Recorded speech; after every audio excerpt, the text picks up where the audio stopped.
இந்த ஆடிக்கு நம்ம சென்னை சில்க்ஸ்ல up to 50% off combo offer, uniform sari collections எல்லாம் சேர்ந்து சேவிங்ஸும் பிளாஸ்ட், கலெக்ஷன்ஸும் பிளாஸ்ட். நம்ம தி சென்னை சில்க்ஸ். தமிழ்நாட்டுல எல்லாமே சேஞ்ச் ஆயிடுச்சு. உங்க நகையையும் சேஞ்ச் பண்ணுங்க. உங்க பழைய நகைக்கு கிராமுக்கு 150 ரூபாய் கூடுதலா வாங்கி புது நகை எடுத்துக்கோங்க. அதே கம்மி சேதாரம் தான் உங்க லலிதால மட்டும்தான். தூக்கத்தில் நிறைய ஆக்டிவிட்டீஸ் நமக்குள்ள உடம்புக்குள்ளே போயிட்டு தான் இருக்குது. ஆனால் அதே சமயத்தில் முக்கியமான உறுப்புகளுக்கு ஓரளவு ஓய்வும் கொடுக்கப்படுது. ஸோ ஆழ்ந்த தூக்கம் வேறு, சும்மா ஒரு மிதமான தூக்கம் வேறு. சில பிரச்சனைகளினால் வரக்கூடிய முக்கியமான ஒரு செய்தி என்னென்னா obstructive sleep apnoea, OSA. Patients வருவாங்க, சார் டாக்டர் எனக்கு தலைவலி ரொம்ப, எல்லா டெஸ்ட்டும் எடுத்து பார்த்துட்டேன் டாக்டர், 2 தடவை MRI ஸ்கேன் எடுத்தேன் பிரெயினுக்கு டாக்டர் சொல்லி, அது நார்மலாக இருக்குது. கொரட்டு விடுவார் டாக்டர். அது இந்த 6 மாதமாக இந்த கொரட்டு விடுறது ரொம்பவே அதிகமாகிடுச்சு டாக்டர்.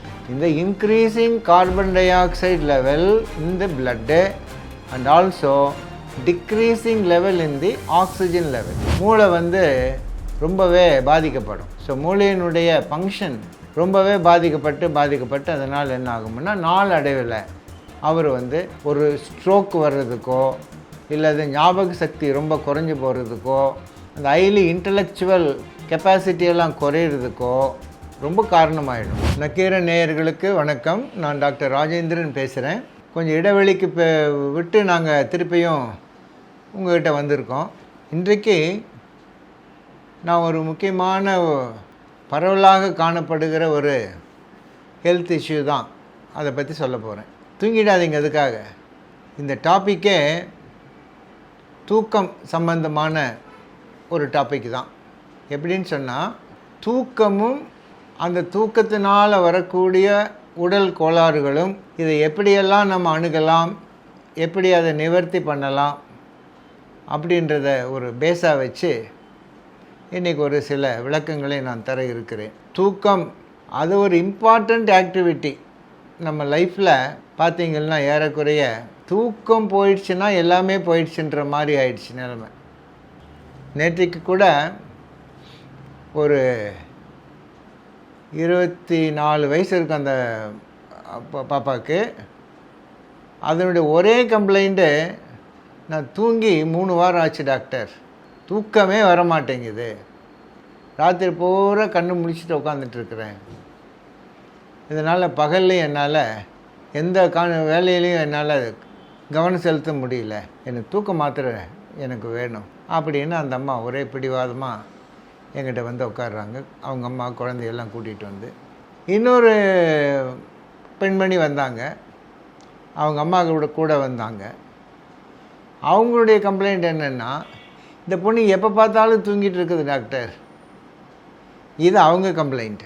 இன்னொரு பையனை அந்த அம்மா கூட்டிகிட்டு வராங்க, டாக்டர் தூங்குறதுல எந்த விதமான ஒரு ஒழுங்குமே இல்லாமல் இருக்கான் டாக்டர், எப்போ வரான், எப்போ படிக்கிறான், எப்போ தூங்குறான், எப்போ வேலைக்கு போகிறான் அப்படின்னு ஒரு ஒழுங்கினம் இல்லாத ஒரு லைஃப்பை நடத்திட்டு வர மாதிரி நாங்கள் ஃபீல் பண்ணுறோம், நீங்கள் தான் அவனுக்கு எதனா புத்தி சொல்லணும் அப்படின்னு அந்த அம்மாவுடைய குறை.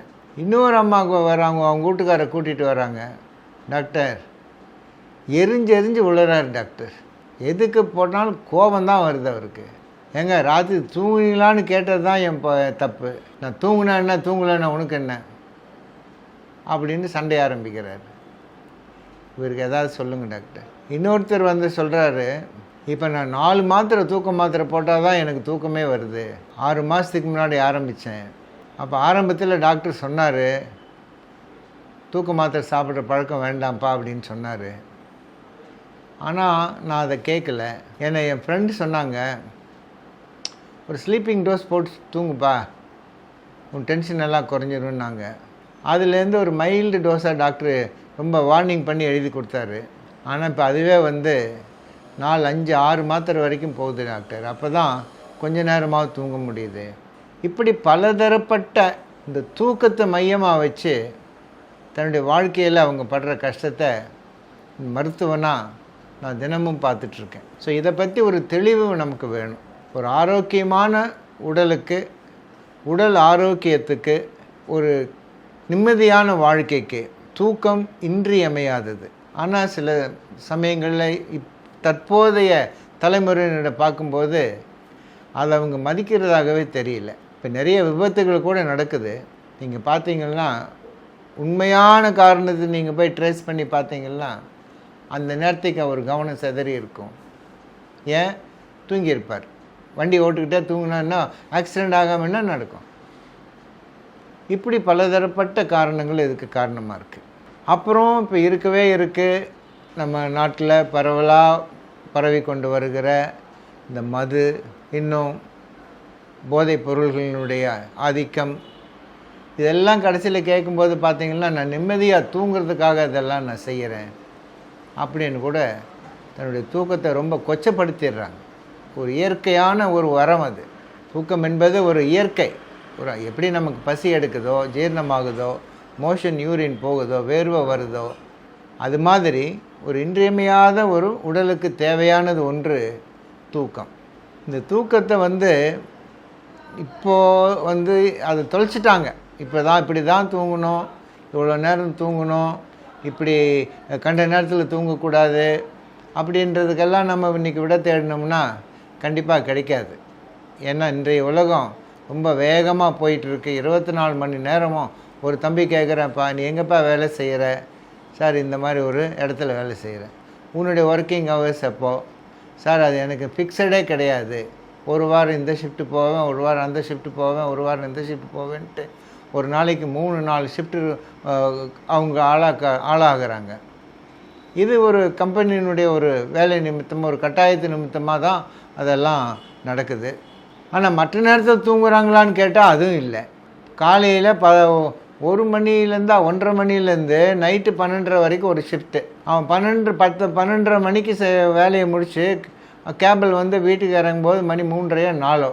அதுக்கப்புறம் அவன் தூங்கி எப்போவா எழுந்திருப்பேன்னா அவன் இஷ்டத்துக்கு எந்திரிக்கிறாரு. ஸோ அதனால் அவனுடைய வாழ்க்கையினுடைய அந்த ஒரு சகஜமான நிலைமையே மாறிப்போகுது. இதனால் உடல் கோளாறுகள் நிறையா வருது. ஸோ அதெல்லாம் பற்றி ஒவ்வொன்றா நம்ம பார்க்கலாம். ஸோ தூக்கம் ஏற்கனவே நான் சொன்னபடி ஒரு பாசிட்டிவ் ஆக்டிவிட்டி. தூங்குறத ஏதோ ரெஸ்ட் எடுக்கிறதா நினைக்காதீங்க. தூக்கத்தில் நிறைய ஆக்டிவிட்டீஸ் நமக்குள்ளே உடம்புக்குள்ளே போயிட்டு தான் இருக்குது. ஆனால் அதே சமயத்தில் முக்கியமான உறுப்புகளுக்கு ஓரளவு ஓய்வும் கொடுக்கப்படுது. ஸோ ஆழ்ந்த தூக்கம் வேறு, சும்மா ஒரு மிதமான தூக்கம் வேறு, ஒரு சூப்பர்ஃபிஷியல் ஸ்லீப் வேறு, டீப் ஸ்லீப் வேறு. இன்றைக்கு இந்த நிறைய லைஃப் ஸ்டைல் மாடிஃபிகேஷன்ஸில் இந்த தூக்கத்தை பாதிக்கிறதுனால தூக்கத்தில் இருக்கிற சில பிரச்சனைகளினால் வரக்கூடிய முக்கியமான ஒரு செய்தி என்னென்னா அப்ஸ்ட்ரக்டிவ் ஸ்லீப் அப்னியா, OSA அப்படின்ட்டு ஒரு சிச்சுவேஷனை நாங்கள் பார்க்குறோம். இதை பற்றி கொஞ்சம் விளக்கமாக நான் சொன்னால் நல்லாயிருக்கும்னு நினைக்கிறேன். மற்ற காரியங்களை குறித்து அடுத்தக்கப்புறம் பார்க்கலாம். இந்த அப்ஸ்ட்ரக்டிவ் ஸ்லீப் அப்னியான்னா அந்த பேர்லேயே இருக்குது. ஒன்று அப்ஸ்ட்ரக்ஷன் அப்படின்னா தடை. எதுக்கு தடை? தூங்கும்போது மூச்சு காற்று நுரையீரலுக்குள்ளே போய் வர்றதில் ஒரு தடை. இது எப்போ நடக்குது? தூக்கத்தில் நடக்குது. இதனுடைய ஒரு முக்கியமான ஒரு அங்கம் என்ன? அப்னியா. அப்னியான்னா மூச்சு விடுவது நின்று விடுதல். கடைசி மூச்சு கிடையாது, மூச்சு விடுதலை. மூச்சு விடும் அந்த ஒரு ஆக்டிவிட்டி தடை செய்யப்படுகிறது. எதனால்? இந்த காற்று, மூச்சு காற்று உள்ளே போய் வர்றதை தடை ஆகிறதுனால ஒரு கட்டத்தில் என்ன ஆகும்னா அவர் மூச்சு விடுறதுக்கே முடியாமல் போயிடுறார். இதுக்கு பேர் தான் அப்ஸ்ட்ரக்டிவ் ஸ்லீப் அப்னியா. இது ரொம்ப முக்கியமான ஒரு ஹெல்த் இஷ்யூ. இதை எப்படி நாங்கள் கண்டுபிடிக்கிறோன்னா, பேஷண்ட்ஸ் வருவாங்க, சார் டாக்டர் எனக்கு தலைவலி ரொம்ப, எல்லா டெஸ்ட்டும் எடுத்து பார்த்துட்டேன் டாக்டர், 2 தடவை MRI ஸ்கேன் எடுத்தேன் பிரெயினுக்கு டாக்டர் சொல்லி, அது நார்மலாக இருக்குது. அப்புறம் இந்த டெஸ்ட் அந்த டெஸ்ட்லாம் பண்ணாங்க, பண்ணுற டெஸ்டெல்லாம் நார்மலாக இருக்குது. நான் அவரை பார்த்த உடனேயே கேட்டேன், அவரை கேட்கல, அவங்க பக்கத்தில் வந்திருந்த அவங்க மனைவியாரை கேட்டேன், மா வீட்டுக்காரு தூங்கும்போது என்ன பண்ணுறாரு? தூங்குறாரு டாக்டர். இல்லைம்மா, தூக்கத்தில் அவருக்கு வேறு ஏதாவது சேஷ்டை பண்ணுறாரா? ஓ, அதை கேட்குறீங்களா? கொரட்டு விடுவார் டாக்டர். அது இந்த 6 மாதமாக இந்த கொரட்டு விடுறது ரொம்பவே அதிகமாகிடுச்சு டாக்டர் அப்படின்னு அந்த அம்மா பதில் சொல்கிறாங்க. அப்போ அவர்கிட்ட கேட்குறேன், ஐயா அது உண்மையா? நான் தூங்குறேன் சார், எனக்கு என்ன தெரியும் நான் கொரட்டு விடுறேன்னா இல்லையான்ட்டு. எல்லாம் அவங்க சொல்கிறாங்க. காலையில் ஆனால் அந்த அம்மா என் மேலே ரொம்ப கோபமாகறாங்க. ஏன் என்னை தூங்கவே விடல? நான் ஒன்றுமே பண்ணல டாக்டர், நான் தூங்கிட்டு தான் இருந்தேன். அப்படி இல்லை டாக்டர், கொரட்டை சத்தத்தில் எங்களுக்கு தூக்கம் வரல அப்படின்னு அந்த அம்மா சொல்லுது. அப்போ அந்த தலைவலிக்கு என்ன காரணமாக இருக்குன்னு நான் ஓரளவு ஊகிச்சு சொன்னேன்.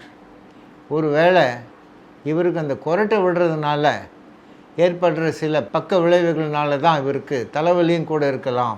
அதுக்கு எப்படி டாக்டர் அதுக்கு முடிச்சு போடுறீங்க அப்படின்னு அவர் கேட்டார். நான் சொன்னேன், கொரட்டுன்னு என்னன்னு தெரியுமா அப்படின்னு. நான் சொன்னேன், இல்லை டாக்டர், படுத்தோன்னே நான் தூங்கிடுவேன் டாக்டர், ஆனால் அப்பப்போ பிறந்துட்டு தான் இருப்பேன்னு சொல்லுவாங்க. இதனால் என் பேத்தி என் பேரனெல்லாம் பக்கத்துலேயே வந்து படுக்கிறது இல்லை. இப்போது முன்னெல்லாம் தாத்தா தாத்தான்னு வந்து ஒட்டிக்குவாங்க, இப்போ வந்து அவங்கெல்லாம் தனியாக போய் படுத்துக்கிறாங்க. எங்கள் பாட்டி எப்பவுமே அவர் ரூமில் இருக்க மாட்டாங்க, ஏன்னா கொரட்டு சத்தத்தை தாங்கலைன்ட்டு. அப்போ நான் அவருக்கு விளக்கமாக சொன்னேன், இந்த ஸ்லீப் அப்னியா எப்படி கொரட்டு சத்தம், ஸ்னோரிங், கொரட்டுக்கு என்ன பேர் இங்கிலீஷில்? ஸ்னோரிங், தமிழில் குரட்டை. இது எப்படி வருதுன்னு சொன்னால், அந்த மூச்சு காற்று ஃப்ரீயாக போக வர்றதில் ஏற்படுகிற ஒரு தடை. அந்த தடை ஏற்படும் போது அந்த காற்று உள்ளே போய் வர்றது ஒரு சத்தத்தோடு போகுது. எப்படி நமக்கு ஒரு டயர் போயிட்டே இருக்கும்போது அதில் ஒரு பங்க்சரோ ஏதாவது ஒரு ரிப்பேரோ ஆகிடுச்சுன்னா கட கட கடன்னு சத்தம் போட்டு போகுது இல்லையா? அதே மாதிரி தான் அந்த smooth flow of air is disturbed. அதனால் இதுக்கு காமனாக எப்படி இது நடக்குதுன்னு சொன்னால், நீங்கள் அவரை பார்த்தீங்கன்னா அவர் தூங்கும்போது வாயை திறந்துட்டு தூங்குகிற பழக்கம் உள்ளவராக இருப்பார். இல்லை அவர் மூக்கில் ஒரு பிரச்சனை இருக்கும், அதாவது மூக்கு அடைப்பு இருக்கும். அதனால் அவரால் வாயை திறக்காமல் தூங்க முடியாது. ஏன்னா மூச்சு காற்று வந்து மூக்கு வழியாக போகும்போது தான் அது ஃப்ரீயாக போய் வரும். ஆனால் அதுக்கே அடைப்பு ஒரு காரணம் இருந்துச்சுன்னு சொன்னால் என்ன ஆகும்? அந்த வேலையை இப்போ வாய் செய்ய ஆரம்பிக்குது. இந்த வாய் திறந்து தூங்கும்போது முதலாவது நடக்கிறது வந்து நாக்கு வந்து வறண்டு போகுது, டங் ட்ரை ஆகிடுது, மவுத்தே ட்ரை ஆகிடும். அப்புறம் என்ன ஆகுது? தூக்கத்தினுடைய ஆழம் அதிகமாக மசில்ஸ் எல்லாம் ரொம்ப தளர்ந்து போய் அதில் இந்த நாக்குக்கும் ஒரு வேலை இருக்குது. அது என்ன பண்ணணுன்னா ஒரு பால் மாதிரி சுருண்டு உள்ள தொண்டைக்குழியில் போய் அது அடைச்சிடும். கேட்குதா? நான் கொரட்டு விடுறது கேட்குதா? அப்படி இந்த நாக்கு வந்து இந்த மேல் தாடையில் போய் அழுத்திக்கும் போது அந்த காற்று போக்குவரத்தை தடைப்படுத்து. அப்போ அதில் ஒரு சத்தம் உருவாகுது. இதை தான் கொரட்டை சத்தம் அப்படின்றோம். ஸோ அந்த மாதிரி வர்றவங்க தான் ரொம்ப கஷ்டப்படுறாங்க பின் நாட்களில். ஸோ இந்த கொரட்டைனால் வரக்கூடிய என்னென்ன பிரச்சனைகள்ன்றதை நான் சொல்கிறேன். ஒன்று, அவங்களால நிம்மதியாக தூங்க முடியாது, மற்றவங்களும் தூங்க முடியாது. இரண்டாவது, அடிக்கடி அந்த கொரட்டை சத்தம் அதிகமாக என்ன ஆகுன்னா ஒரு கட்டத்தில் அந்த நாக்கு வந்து கம்ப்ளீட்டாக போய் பிளாக் பண்ணிடும். அப்படி அந்த மாதிரி ஆயிடுச்சு பிறகு அந்த காற்று போகிறதே ஓரளவுக்கு ரொம்ப வேகமாக தடைப்பட்டுடும். அப்படி தடைப்படும் போது என்ன ஆகும்? இந்த ஆக்சிஜன் லெவல் வந்து நுரையீரலுக்கு போகிற காற்றில் ரொம்ப கம்மியாயிடும். ஸோ அதுக்கு பேர் ஹைபாக்சியா அப்படின்னு சொல்கிறோம். ஸோ உள்ளே போகிற காற்றுல இருக்கிற அந்த ஆக்சிஜன் வந்து சரிவர பரிமாற்றம் ஆகலைன்னு சொன்னால் அடுத்தது என்ன நடக்குன்னு சொன்னால், பிளட்டில் ஆக்சிஜன் லெவலும் குறையும், கார்பன் டை ஆக்சைடு கரிமில வாயு அந்த வாயுனுடைய அளவும் அதிகமாகும். ஏன்னா அது கிளியர் ஆகலையே, சரியானபடி மூச்சு இல்லாதனால. அதனால் இந்த increasing carbon di oxide level in the blood and also decreasing level in the oxygen level, இந்த ரெண்டுமா சேரும்போது அந்த ரத்தம் வந்து மூளைக்கு செல்லும்போது மூளை வந்து ரொம்பவே பாதிக்கப்படும். ஸோ மூளையினுடைய ஃபங்க்ஷன் ரொம்பவே பாதிக்கப்பட்டு அதனால் என்ன ஆகும்னா நாளடைவில் அவர் வந்து ஒரு ஸ்ட்ரோக் வர்றதுக்கோ இல்லை ஞாபக சக்தி ரொம்ப குறைஞ்சி போகிறதுக்கோ அந்த ஹைலி இன்டலெக்சுவல் கெப்பாசிட்டியெல்லாம் குறையிறதுக்கோ தலைவலி வர்றதுக்கோ ரொம்ப காரணமாயிடும். இதனால் ஹை பிளட் ப்ரெஷர் வரலாம், இருதயத்தினுடைய துடிப்புத்தன்மை மாறி இர்ரெகுலராக அது இஷ்டத்துக்கு துடிக்கலாம். இந்த ரெண்டும் ரொம்ப முக்கியமான ஒரு காம்ப்ளிகேஷன் இந்த அப்ஸ்ட்ரக்டிவ் ஸ்லீப் ஆப்னியாவில். அதனால தான் இந்த ஒரு கொரட்டை விடுறவங்களுக்கு ஒரு சின்ன எச்சரிக்கை, நீங்கள் உடனடியாக அதுக்குள்ள நிவாரணத்தை நீங்கள் தேடணும். இதுக்கு ரொம்ப நீங்கள் அலைய வேண்டாம். அது எப்படியெல்லாம் ஓவர் கம் பண்ணலான்றது நான் அப்புறமா சொல்கிறேன். ஸோ ஒன்று, ஒரு சரிவர தூங்க முடியாத ஒரு சூழ்நிலை. இரண்டாவது, காலையில் எழுந்திருக்கும் போதே ரொம்ப சோர்வாக காணப்படுவாங்க. ஒரு தூங்கி எழுந்தால் ஃப்ரெஷ்ஷாக எழுந்திருப்போம் இல்லையா, அப்படிப்பட்ட இடம் இல்லாமல் என்ன ஆகும், இவங்க வந்து ரொம்ப டல்லாக டயர்டாகவே எழுந்திருப்பாங்க. பகல் நேரம் வேலையில் கூட ரொம்ப சோர்வாக காணப்பட்டு அடிக்கடி தூங்கி விடுவாங்க. ஒரு 5 நிமிஷம் கொரட்டு சத்தம் தூங்கி விடும். அந்த ஹால்லேயே அந்த ஆஃபீஸ்லேயே இவங்க கொரட்டு சத்தம் கேட்க ஆரம்பிச்சிடும். அப்படியெல்லாம் நாங்கள் பார்த்துருக்கோம். இந்த மாதிரி ஒரு இது வேலை திறமையில் ஒரு கொஞ்சம் கொஞ்சமாக தொய்வு ஏற்படும். அவனுக்கு கான்சன்ட்ரேஷன் போயிடும், நல்லா அந்த கால்குலேஷன் எபிலிட்டி போயிடும், ஞாபக சக்தி குறையுது. இவ்வளோ ஒரு ஹையர் இன்டலெக்சுவல் ஃபங்க்ஷன்ஸில் நிறைய பாதிப்பை நாங்கள் பார்க்குறோம். அதனால் தலைவலிக்கு அந்த நண்பருக்கு நான் சொன்னது தான், உங்களுடைய இந்த அப்ஸ்ட்ரக்டிவ் ஸ்லீப் ஆப்னியாவை இம்ப்ரூவ் பண்ணாதான் நீங்கள் வந்து நல்லா இருப்பீங்க, அந்த தலைவலி கூட போயிடும் அப்படின்னு சொல்லி அதற்கான சிகிச்சைகளை நாங்கள் செய்யும்போது 1 மாதத்தில் அவருக்கு தலைவலி எல்லாம் போயிடுச்சு. இப்போ அவர் எந்த மாத்திரையும் சாப்பிட்றதில்ல. நாங்கள் என்ன சொன்னோமோ அதை செஞ்சுக்கிட்டு வர்றார். என்ன செய்யலான்றது அப்புறமா சொல்கிறேன். ஸோ இந்த அப்ஸ்ட்ரக்டிவ் ஸ்லீப் ஆப்னியா வந்து முதல்ல யாருக்கெல்லாம் வரும்னு கேட்டால், உடல் பருமன், ஒபிசிட்டி, ஓவர் வெயிட் காமனாக பார்க்குறோம். குறுகிய கழுத்து உள்ளவங்க, கழுத்து வந்து ரொம்ப சின்னதாக ஆகிடும். அதுக்கு one of the reasons with obesity வந்து ஷார்ட் நெக்கு. மூன்றாவது, obstruction in the air flow இந்த இஎன்டி ரீஜன்ஸில் அடினாய்ட்ஸ் இருக்கும், டான்சில்ஸ் இருக்கும், நேசல் செப்டம் டீவியேஷன் இருக்கும், அப்பப்போ அலர்ஜிக் சைனசைட்டிஸ் இருக்கும், ரைனைட்டிஸ் இருக்கும். இந்த மாதிரி நபர்களுக்கெல்லாம் என்ன ஆகும்னா இந்த ஏர் ஃப்ளோ தூக்கத்தில் இன்னும் அதிகமாக பாதிக்கப்படும். ஸோ நான் சொன்னபடி இந்த தாடையினுடைய அமைப்பு சில சமயங்களில் ரொம்ப பின்னாடி உள்ளே போயிடும், ஷார்ட் லோயர் ஜா அப்படின்னு இருப்பாங்க, அண்டர் டெவலப்ட் இருக்கும். சில சமயங்களில் இந்த பல் வரிசையில் கூட சில பிரச்சனைகள் இருக்கும். இதெல்லாமே வந்து அந்த டங்கினுடைய அக்காமடேஷன் அதை வந்து பாதிக்கும். சில பேர்த்துக்கு டங் சைஸ் நார்மலாக இருக்கும், ஆனால் அந்த பல் வரிசையினுடைய அமைப்பு அந்த டங்கை வந்து ரிலேட்டிவ்லி பெருசாக்கிடும். அப்போ அந்த டங்குக்கு இடம் எங்கே இருக்குன்னு பார்த்தா போய் தாடை மேலே போய் ஒட்டிக்கும். முக்கியமாக தூக்கத்தில் பகல்லையாவது எதை பேசிப்பாங்க, நாக்கு நீட்டிப்பாங்க, எதை சாப்பிடுவாங்க, அந்த நாக்குக்கு வேலை கொடுத்துக்கிட்டே இருப்பாங்க.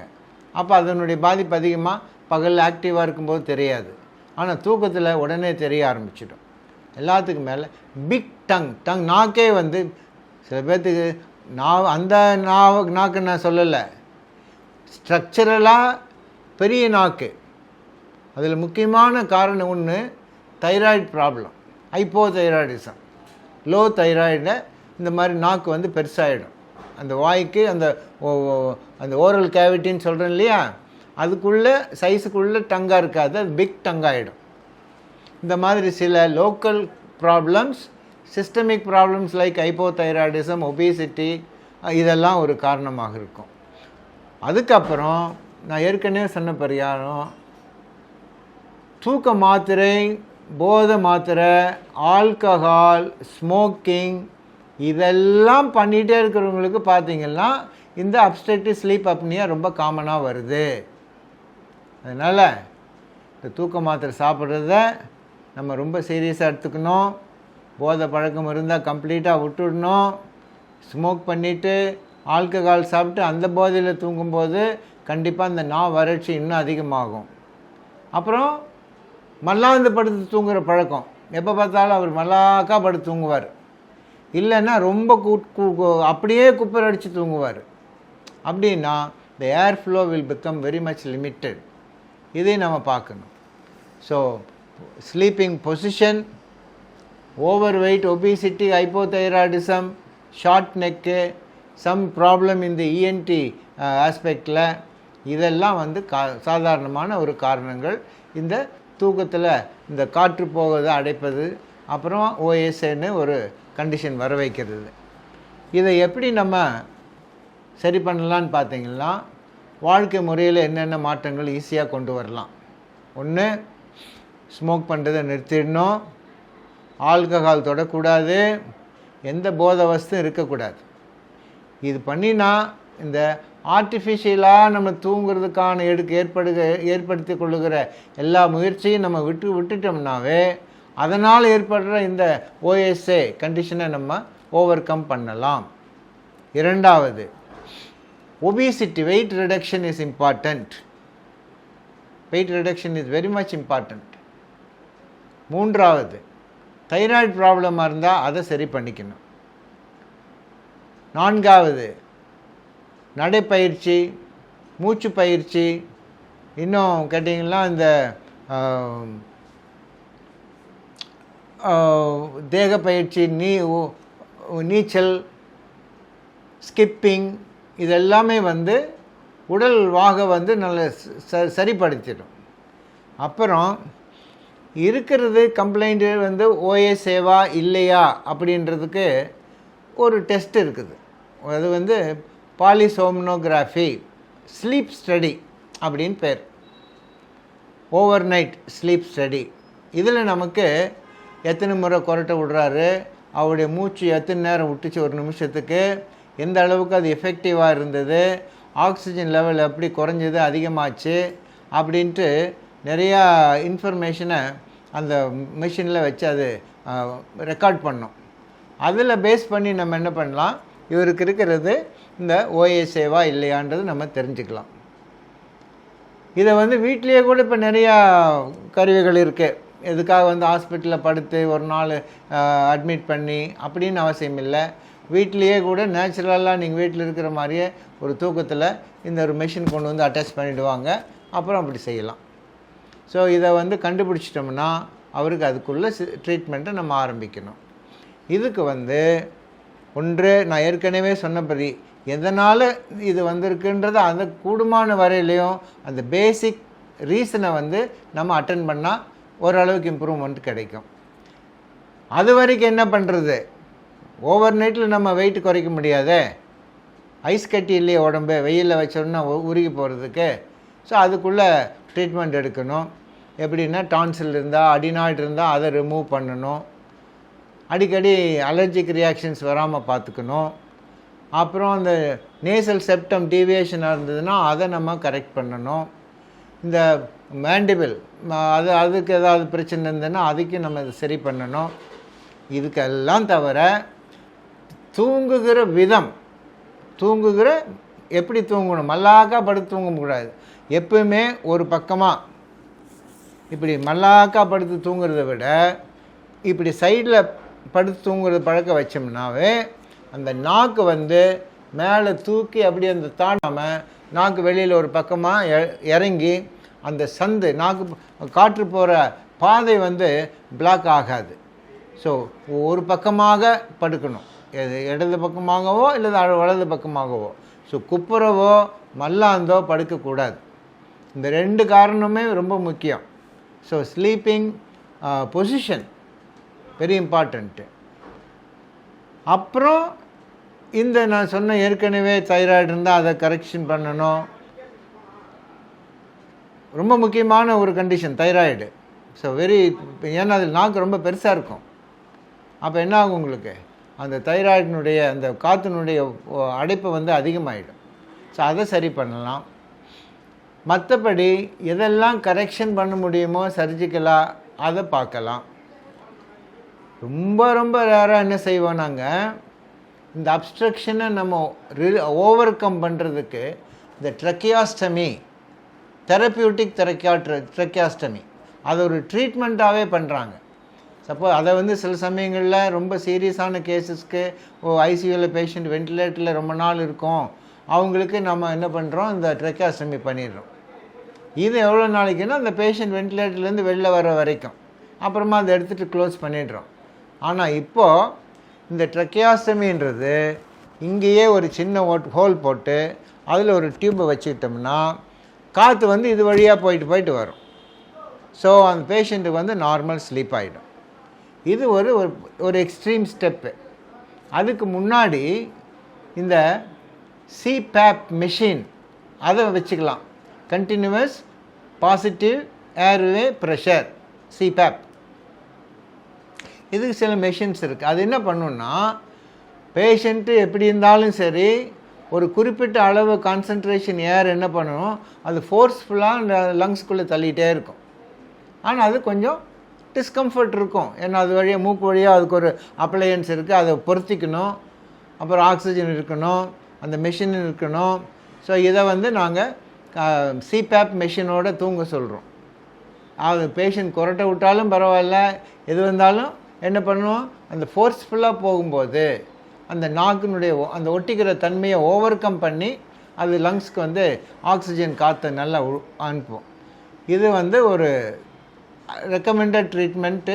வென்எவர் அந்த ஸ்லீப் ஸ்டடியில் நமக்கு ஒரு இன்ஃபர்மேஷன் கிடைக்கும், இவருக்கு ரொம்ப கொரட்டை ரொம்ப விடுறாரு, சில சமயத்தில் மூச்சே விடாமல் இருக்கிறாரு, ஒரு 30 செகண்ட் 40 செகண்டு, அதுக்கப்புறமா அடித்து பிடிச்சி எழுந்திரிச்சு பெரிய மூச்சு விடுவாங்க உட்காந்துக்கிட்டு, அப்புறமா திருப்பியும் படுப்பாங்க, திருப்பியும் சைக்கிள் ரிப்பீட் ஆகும். ஸோ இந்த மாதிரியான ஒரு சீரியஸான நிலைமையை நம்ம ஓவர் கம் பண்ணோன்னா இந்த சிபேப் மெஷின் வச்சு தூங்கலாம். ஸோ மூச்சு பயிற்சி பண்ணலாம், ஒரு கழித்து படுத்துக்கலாம் சாய்வாக, இந்த பக்கம் அந்த பக்கம் அப்படின்னு சொல்லி. அதுக்கு நிறையா சில இந்த உடன் பிளாக்கெல்லாம் கூட இருக்குது ரெக்கமெண்டடு. அதனால் பேஷண்ட்டுக்கு வந்து ஒரே பக்கமாக படுக்கும்போது என்ன ஆகும்னா அந்த நாக்கு ஒரு பக்கமாக இறங்கிடும், அப்போ மூச்சு போகிற பாதை வந்து தடைப்படுறது கொஞ்சம் வெகுவாக குறையும். ஸோ இதெல்லாமே வந்து ஒரு இம்பார்ட்டண்ட் ஸ்டெப்ஸ் இன் தி மேனேஜ்மெண்ட்டு. எல்லாத்துக்கும் மேலே தூங்கிறது, எவ்வளோ நேரம் தூங்கலாம் ஒருத்தர்? தூங்கி கழிச்சவங்க நாட்டில் ரொம்ப இருக்கிறோம். ஆனால் அது ஆரோக்கியமான தூக்கமான்றது தான் கேள்வி. ஆரோக்கியமான தூக்கம்னு என்ன சொல்கிறோம்? கூடுமான வரையிலும் இரவில் தூங்குறது, ஒரு 9லேருந்து 10 மணிக்குள்ளார தூங்க போகணும். காலையில் ஒரு 5 மணிலேருந்து 6 மணிக்குள்ளே எழுந்திரிச்சிடணும். இது ஒரு ஆவரேஜாக இந்த மாதிரி ஒரு ஸ்லீப்பிங் பேட்டர்ன் இருக்கிறவங்க வந்து ரொம்பவே கொடுத்து வச்சவங்க. ஆனால் இந்த காலத்தில் அந்த மாதிரி ஒரு ஸ்லீப்பிங் லக்ஸுரி வந்து கிடைக்குமான்னு கேட்டால் நிறைய பேர்த்துக்கு அந்த பாக்கியம் கிடைக்கிறதில்ல. அதனால் நாங்கள் வந்து என்ன சொல்கிறோம், உங்கள் வேலை நேரத்தை நீங்கள் செய்யுங்க, ஆனால் பகல் நேரத்துலேயோ இல்லது ஈவினிங்லேயோ இல்லை ராத்திரியிலையோ எப்போ உங்களுக்கு டைம் இருக்கோ ஒரு டிஸ்டர்ப் இல்லாமல் மினிமம் 6 to 8 hours நீங்கள் நல்லா தூங்கி எழுந்திரிச்சிடணும். ஆனால் இப்போ என்ன பண்ணுறாங்க, நைட் டியூட்டி மொத்தமாக வேலையாக இருந்துட்டு வந்து பகலில் இன்னொரு அசைன்மெண்ட் வச்சுக்கிறாங்க, இன்னொரு ஷிஃப்ட்டுக்கும் போகிறாங்க, இல்லை இன்னொரு இடத்துல போய் வேலை செய்கிறாங்க. ஸோ அவங்களுடைய பண கஷ்டத்தை நிமித்தமாக இல்லை அவங்க ரொம்ப லக்ஸுரியாக செலவு பண்ண வேண்டிய ஒரு பர்சனாலிட்டியாக இருந்தால் அவங்க எப்படி எங்கெல்லாம் போனால் காசு சம்பாதிக்கலாமோ அதுக்கு தன்னுடைய தூக்கத்தை மறந்து கூட வேலை செய்கிறாங்க. ஸோ இதெல்லாம் நம்ம மனசில் கருத்தில் வச்சு என்ன பண்ணலாம், இந்த அப்ஸ்ட்ரக்டிவ் ஸ்லீப் அப்னியாலேருந்து விடுதலை பெறணும், நல்ல ஆரோக்கியமான தூக்கத்தை வச்சுக்கணும். போதை மாத்திரையும் ஆல்கஹால் ஸ்மோக்கிங் இதெல்லாம் போட்டு நம்ம தூங்குகிற விதத்தை நம்ம கெடுத்துடக்கூடாது. ஓவர் வெயிட்டாக இருந்தால் குறைச்சிக்கணும், தைராய்டு ப்ராப்ளம் வந்தால் அதை கரெக்ட் பண்ணணும், வேறு ஏதாவது கரெக்டபிள் சர்ஜிக்கல் ப்ராப்ளம் வந்ததுன்னா அதை செய்யணும். எல்லாத்துக்கும் மேலே உங்கள் அருகாமையில் உள்ள மருத்துவர்கிட்ட நீங்கள் போய் கன்சல்ட் பண்ணிக்கலாம். எனக்கு முக்கியமாக இந்த கொரட்டை விடுறவங்களுக்கு தான் இந்த காம்ப்ளிகேஷன் வரும்னு நான் சொல்லலை. பட் 10 பேருக்கு இந்த அப்ஸ்ட்ரக்டிவ் ஸ்லீப் அப்னியான்னு பார்த்தீங்கன்னா 9 பேர் கொரட்டை விடுறவங்களாக தான் இருக்காங்க. ஸோ அந்த இதை மாற்றிக்கணும். இப்படியே நம்ம செய்யும்போது ஒரு ஆரோக்கியமான மைண்டு இருக்கும், மனசும் தெளிவாக இருக்கும், ஃப்ரெஷ்ஷாக இருக்கும், உடம்பும் வந்து மற்ற அந்த மறுநாள் வேலைக்கு நம்மளை ஆயத்தமாகி வச்சுக்கலாம். ஸோ ஓவர் ஈட்டிங், நைட்டில் படுக்கும்போது சில பேர் என்ன பண்ணுவாங்க, ஃபுல்லாக சாப்பிடுவாங்க, பகல் பூரா அலைஞ்சிட்டு சாப்பிட்ட உடனே அடுத்த 2 நிமிஷம் பார்த்தீங்கன்னா பெட்டில் இருப்பாங்க. கையை கூட கழுவ மாட்டாங்க. ஒரு அம்மா சொல்லுது, நான் தான் டாக்டர் கை கழுவி விட்றேன். சாப்பிட்டோன்னு அப்படியே பெட்டில் படுத்துருவார். அப்படியெல்லாம் வேண்டாம். நைட்டில் அதிகமாக சாப்பிட்றத குறைச்சிக்கோங்க.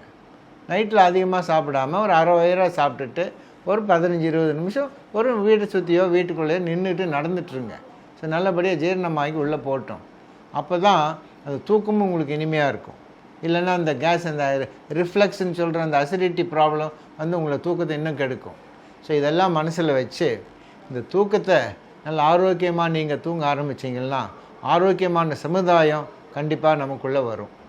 இது குறித்து நான் பேசுகிறதுக்கு மேலே நீங்கள் கண்டிப்பாக தெரிஞ்சுக்கணுன்னா நீங்கள் உங்கள் பக்கத்தில் உள்ள டாக்டர்கிட்டையோ மருத்துவமனையிலையோ நீங்கள் கேட்டுக்கலாம். நன்றி, வணக்கம்.